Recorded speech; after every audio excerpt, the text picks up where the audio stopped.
December 1941. Deep inside a British laboratory, a small group of scientists huddled over blueprints and messy workbenches, staring at a problem that had confounded engineers for years. The challenge was simple to describe but almost impossible to achieve. Could radar, a bulky and delicate technology, be shrunk down to fit inside an artillery shell and still function after being fired at hundreds of meters per second? Many had said it was impossible. Bombs, guns, and ships could carry radar, but a shell? The forces it endured during firing, acceleration, vibration, heat, and stress, would crush even the most robust circuits. Yet necessity, as it always does in wartime, demanded invention.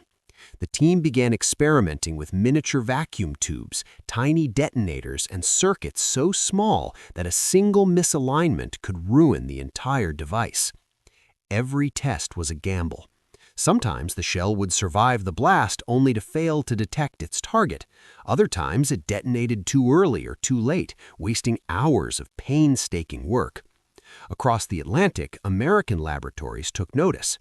Engineers at the Naval Research Laboratory in Maryland and the Carnegie Institution joined the effort, bringing industrial resources that British scientists could only dream of.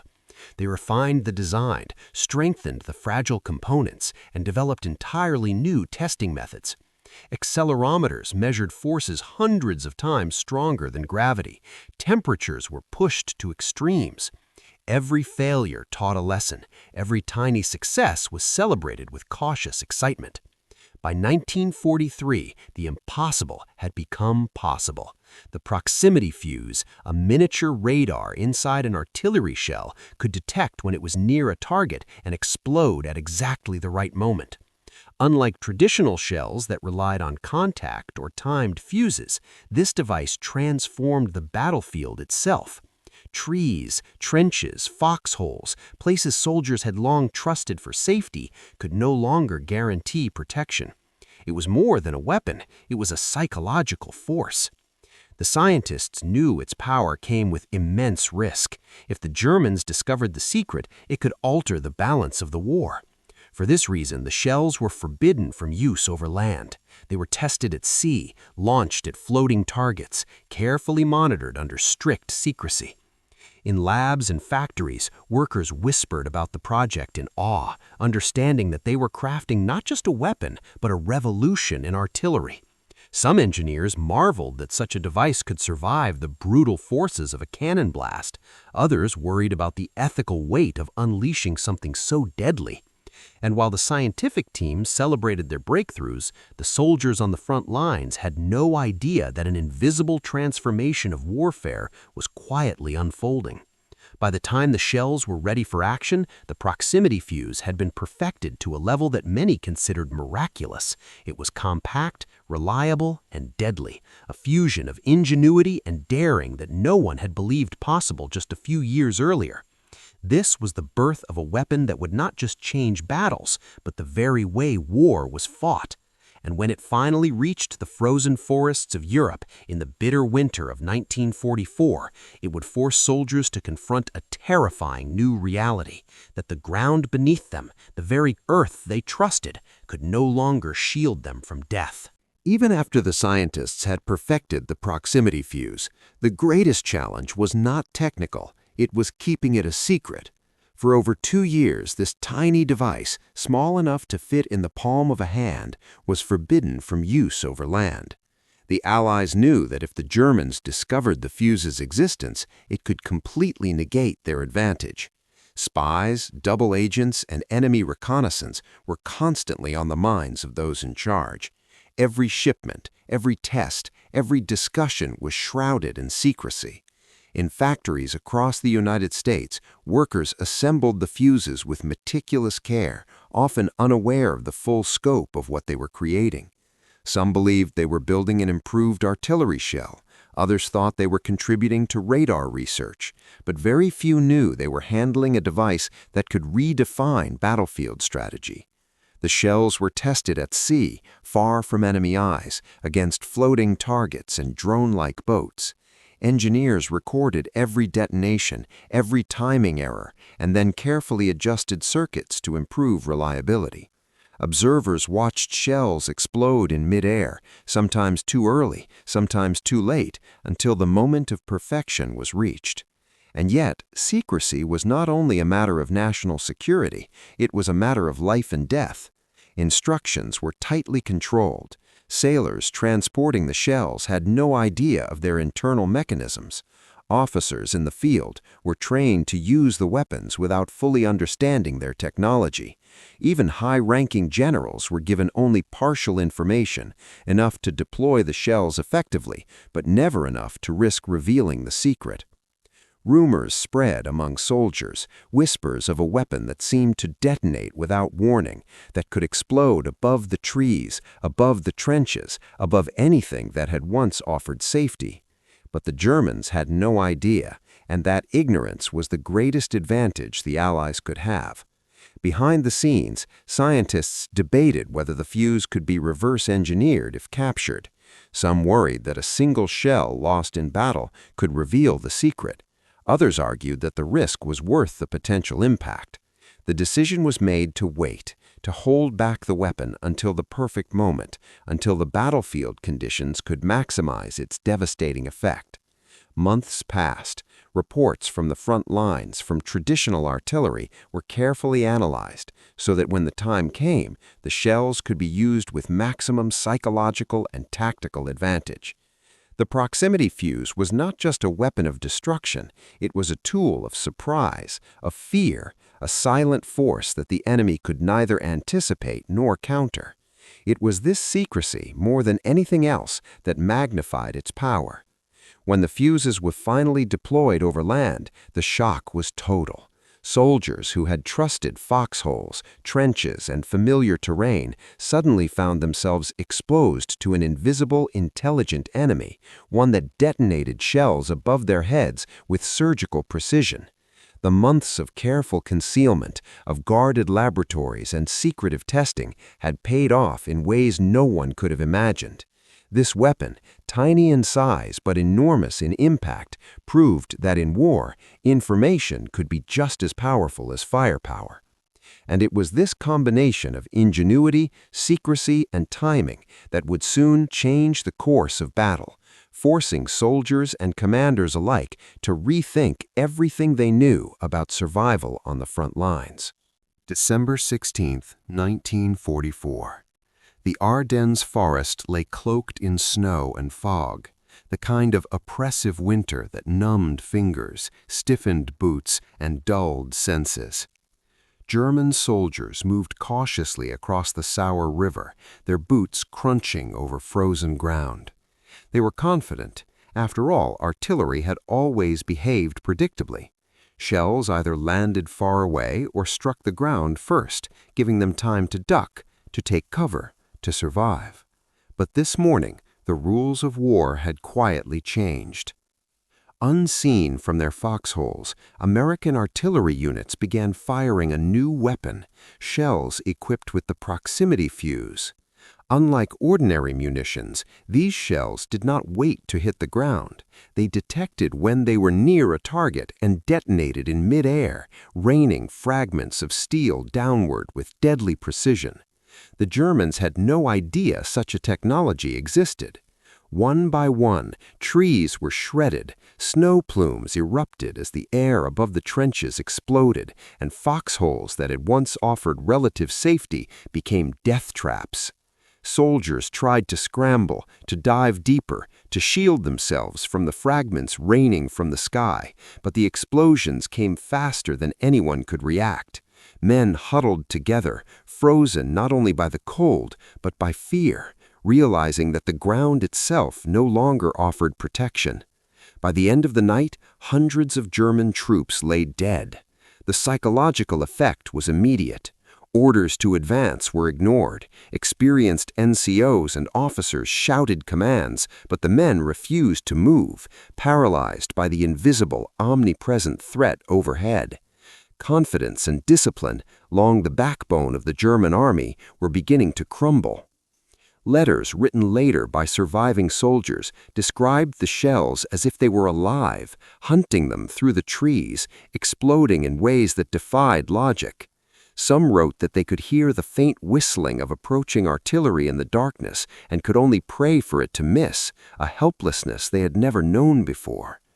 Allied commanders, including General George S. Patton, watched from their posts as the impact unfolded. Patton reportedly called it a Christmas present for the Germans, a grim remark highlighting the weapon's devastating efficiency. On the battlefield, soldiers experienced a new form of warfare, not just physical destruction, but psychological domination. Every foxhole, every trench, every ridge that once guaranteed safety now offered nothing. The battlefield itself had become unpredictable, a place where even the best defensive preparations could be wiped out in seconds. The effect extended beyond immediate casualties. German troops became hesitant, advancing more slowly, second-guessing orders, and sometimes outright refusing to move. Commanders struggled to maintain cohesion and momentum. Entire units paused, frozen by the fear that a shell could explode anywhere, above them, above the trees, above even the ground they thought protected them. Survival now depended not just on skill, but on luck, on chance, and on a courage that was constantly tested against a weapon they could neither see nor anticipate. Allied gunners studied every impact, noting patterns, adjusting timing, and refining accuracy. The proximity fuse was more than just a tool of death. It was a weapon of intelligence, forcing enemies into mistakes, shaping the battlefield without them even realizing it. In those frozen Ardennes forests, theory met reality. Years of scientific labor, secret laboratories, and careful testing had produced a device that was more than the sum of its parts. It was an innovation that would define the winter campaign and leave a lasting mark on military history. As dawn broke over the snow-covered forests, the scale of the devastation became clear. Trenches were filled with the fallen, shattered trees littered the ground, and the surviving troops were huddled, trembling, struggling to comprehend how artillery had become a predator that hunted from the sky. By the time news reached other German units, morale had already begun to collapse. Fear spread faster than gunfire. Soldiers questioned orders, hesitated to advance, and for the first time, the invisible hand of technology was dictating the pace and outcome of battle. The Ardennes had become a proving ground for not just courage and endurance, but for a weapon that would rewrite the rules of warfare. And in the shadow of the forest, men on both sides would never again trust that the ground beneath them could offer safety. This was the first true test of the proximity fuse in combat. A small piece of technology, engineered with precision, had changed the course of an entire battle. It was more than artillery. It was fear made visible. It was strategy turned into shock. And in those frozen woods, the invisible killer above the trenches ensured that no soldier would ever view a foxhole, a tree line, or even the snow-covered ground in the same way again. By the second day of the Ardennes offensive, the Germans were beginning to understand that something unprecedented was happening. They had always relied on training, discipline, and careful positioning to survive artillery barrages. Foxholes, trenches, and natural cover had always offered protection. Now, none of it mattered. The proximity fuse had changed the rules of survival overnight. Soldiers who had fought in countless battles looked up with terror as shells exploded above their heads, sending steel fragments raining down in a way that seemed almost intelligent. Some soldiers described the explosions as if the air itself had become alive, a predator hunting them through the forest. Even the most experienced officers struggled to maintain control. Commands were shouted, whistles blew, yet the men froze. They hesitated. They refused to advance. Units stalled in the snow, trapped not by barbed wire or enemy fire, but by the invisible threat from above. The psychological toll was immense. Fear is contagious in battle. When one soldier hesitated, others followed. Orders that would have been executed without question in previous engagements were now ignored.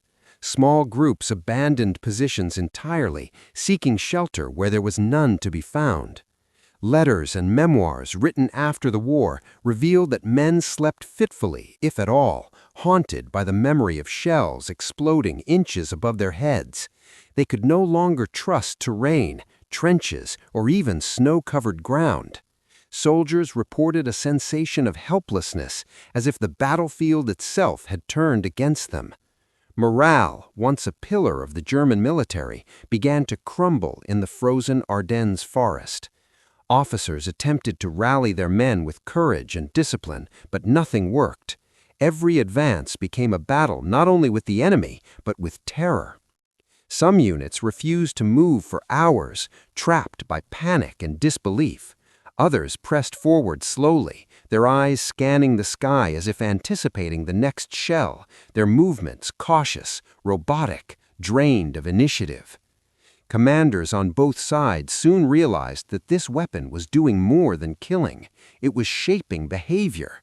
Troops became predictable in their fear, retreating into cover, hesitant to expose themselves. The proximity fuse had transformed the battlefield from a contest of tactics and skill into a contest of nerves. Soldiers who had survived decades of training found themselves powerless against a technology they could neither see nor understand.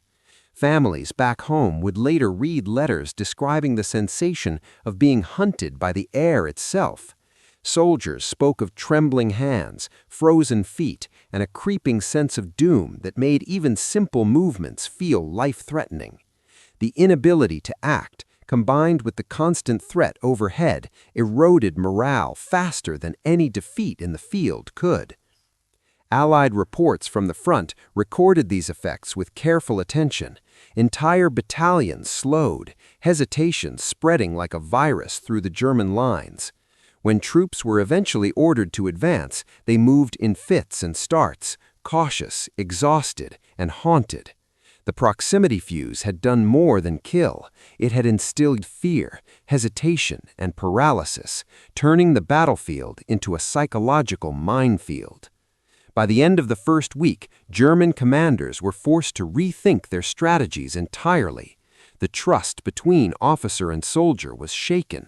Training and discipline were no longer enough to guarantee compliance. Fear, born from a weapon they could not comprehend, dictated every decision. And while some units adapted, improvising new defensive measures, most struggled to survive each day under the shadow of invisible explosions. The winter conditions amplified the effect. Cold, hunger, and fatigue made men more susceptible to fear. Snow-covered foxholes offered no protection against the airburst shells. Exhaustion compounded panic. In letters and diaries recovered after the war, soldiers wrote of the sensation of being trapped, the feeling that every step forward could be their last. In some cases, soldiers refused to leave positions entirely, effectively freezing in place. These psychological casualties, though invisible on casualty lists, were just as deadly in their effect on German operational capability. By the end of the Ardennes campaign, it was clear that the proximity fuse had not only altered the battlefield, but had rewritten the rules of engagement. The Germans had been trained to respect artillery, but they had never encountered a weapon that defied expectations so completely. Fear had replaced strategy. Hesitation had replaced initiative, and in that frozen forest, the proximity fuse proved that technology could wield influence not just through destruction, but through the unseen, crushing weight of terror. Survival was no longer a matter of skill alone, but of willpower, courage, and the luck to escape a weapon that seemed to strike from nowhere. The invisible killer above the trenches had done more than devastate troops. It had broken the spirit of soldiers who had been among the most disciplined and confident in Europe, forcing them to confront the terrifying new reality that even the ground beneath them could no longer be trusted. By the time the snow melted and the guns fell silent in the Ardennes, it was clear that the proximity fuse had done more than destroy enemy troops. It had changed the very way warfare was fought. Soldiers, officers, and generals alike realized that the battlefield itself had been transformed. No longer could a foxhole, a trench, or even natural terrain guarantee safety. The air above the soldiers had become a new front, one in which a small, unseen device determined life or death with frightening precision. The engineers who had worked on the fuse marveled at what they had created. Tiny vacuum tubes, miniature radar circuits, and fragile detonators had been combined into a shell that could survive cannon blasts, extreme temperatures, and the violent forces of artillery fire.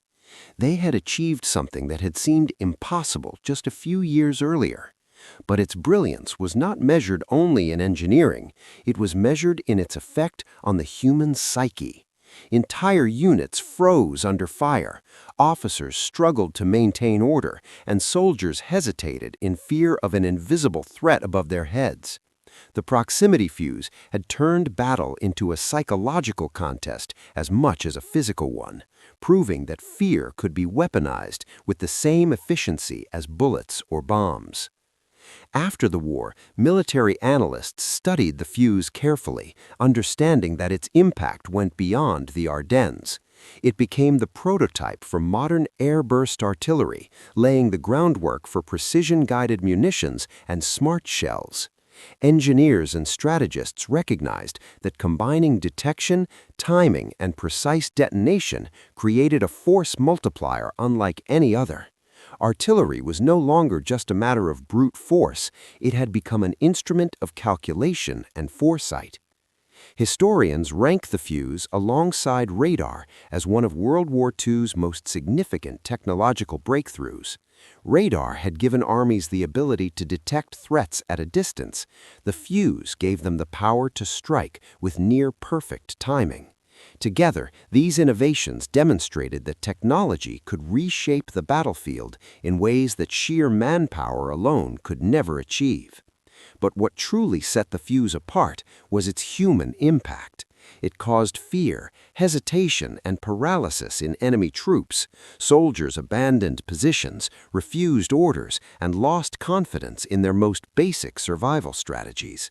In this way, the weapon altered not only the physical environment, but the minds of those who fought within it. The success of the fuse was also a testament to international collaboration. British scientists conceived the idea and began experiments in secret. American engineers perfected the design, and Allied commanders deployed it with devastating effect. It was a triumph of ingenuity, secrecy, and timing, a reminder that technological breakthroughs require not only skill, but patience and careful strategy to fully exploit. Even decades later, military planners study the fuse to understand how small innovations can produce outsized effects on both the battlefield and human morale. Its legacy can be seen in the way modern militaries approach warfare. Precision munitions, air-burst artillery, and electronic fuses all trace their origins back to that tiny radar inside a shell. But beyond the technology, the proximity fuse demonstrated a timeless lesson that the unseen can be just as powerful as the visible, and that controlling information, timing, and fear can be decisive in combat. The frozen forests of the Ardennes, where soldiers first faced this invisible threat, became a proving ground not only for a weapon, but for a new understanding of war itself. In the Ardennes, soldiers had learned a harsh truth. The ground beneath them could no longer be trusted, and neither could the skies. Survival depended not only on courage or skill, but on adaptation to technology that could not be anticipated. The proximity fuse had taught a lesson that would echo for generations. Small innovations can change the course of battles, break morale, and redefine the rules of engagement. It was a weapon of precision, a weapon of fear, and above all, a weapon that forever altered the way humans would wage war. Even today, the fuse's impact remains evident. Military historians study it, engineers build on its principles, and strategists teach lessons from its deployment. It is a story of ingenuity, secrecy, and transformative power, a reminder that even the smallest piece of technology can shift the fate of armies, nations, and history itself. From the frozen forests of Belgium to modern battlefields, the proximity fuse stands as a symbol of the intersection of human creativity, scientific achievement, and the unpredictable nature of war. The fuse proved that victory does not always belong to the strongest, the largest, or the most numerous. It belongs to those who can imagine, invent, and execute the unimaginable.